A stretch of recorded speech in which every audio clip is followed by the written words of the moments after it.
148 वाला बच्चा भी 160, 145 वाला बच्चा भी 160 पार निकल सकता है।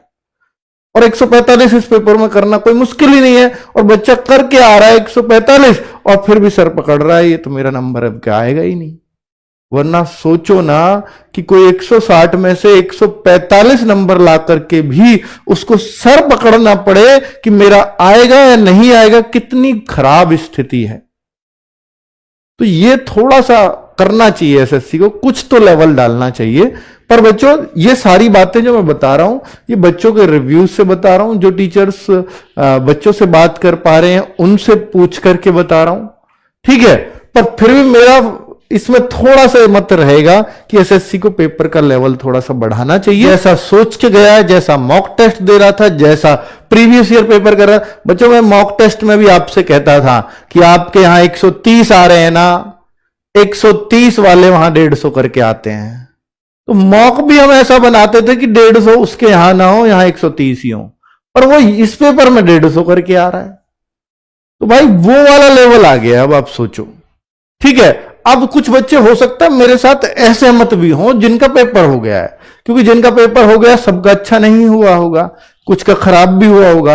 वो कहेंगे सर ऐसा तो नहीं था, जीएस में दम था। मैं मानता हूं जीएस में दम था, ठीक है, पर और इसके अलावा कहां दम था? आप कहोगे सर मैथ्स में 1-2 क्वेश्चन की बड़ी कैलकुलेशन टफ आ रही थी, या थोड़ा सा टाइम टेकिंग थे, रीजनिंग में भी 1-2 प्रश्न सब परेशान कर रहे थे, हिंदी में भी गद्यांश थोड़ा सा बड़ा आ रहा है, लेंदी आ रहा है।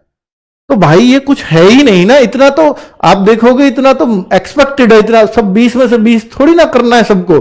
थोड़ा सा जिसमें होगा 20 में से 20 थोड़ा कम होगा, 19-18 वो भी ला पा रहे हैं, तो कोई फर्क ही नहीं रहा। चलिए उससे पहले कुछ डाउट्स के आपके जवाब दे दूं कि पेपर कैसा आ रहा है। तो बच्चों paper same as previous, same as previous, कुछ भी ऐसा नहीं है कि बच्चे को कहीं भी परेशानी हो रही हो। वो जैसा सोच के गया है, जैसा मॉक टेस्ट दे रहा था, जैसा प्रीवियस ईयर पेपर कर रहा था। बच्चों मैं मॉक टेस्ट में भी आपसे कहता था कि आपके यहां 130 आ रहे हैं ना, 130 वाले वहां 150 करके आते हैं। तो मॉक भी हम ऐसा बनाते थे कि 150 उसके यहां ना हो, यहां 130 ही हो, और वो इस पेपर में 150 करके आ रहा है। तो भाई वो वाला लेवल आ गया। अब आप सोचो, ठीक है। अब कुछ बच्चे हो सकता है मेरे साथ असहमत भी हों जिनका पेपर हो गया है, क्योंकि जिनका पेपर हो गया सबका अच्छा नहीं हुआ होगा, कुछ का खराब भी हुआ होगा। वो कहेंगे सर ऐसा तो नहीं था, जीएस में दम था। मैं मानता हूं जीएस में दम था, और अपना एग्जाम बहुत अच्छे से पूरे दिमाग के साथ में आपको बैठना है। बिल्कुल भी इधर उधर आपको चीजों को नहीं सोचना है। आपको डायरेक्ट जो रिवीजन आपने किया है उस पर काम करते हुए अपनी परीक्षा में सफलता लेनी है, ठीक है। और देखो सबसे बड़ी बात, जो बच्चों का कहना है कि जो वेटेज है वो सबसे ज्यादा किसका रहा है ऐसे जीडी के अंदर जो अभी चल रहे हैं एग्जाम, तो यहाँ पे जो वेटेज सबसे अच्छा है वो अच्छा है भाई आपका हिंदी और रीजनिंग का। हिंदी और रीजनिंग के अंदर आप अच्छे से अच्छा स्कोर कर सकते हो, ये स्कोर आपकी मुट्ठी में है। मैथ के अंदर भी आप लोग अच्छा स्कोर कर सकते हो, बशर्ते आपकी प्रैक्टिस होनी चाहिए।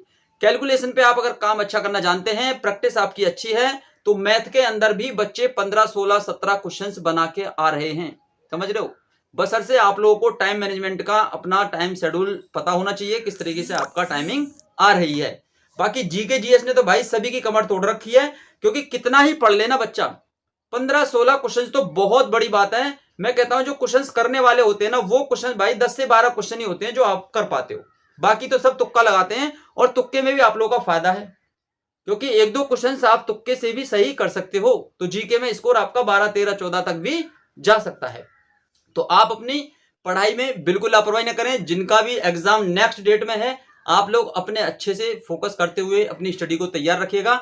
बहुत अच्छे से आप लोगों का रिवीजन है और आपकी तैयारी एकदम बढ़िया है। अपने आप को डिमोटिवेट नहीं करना है।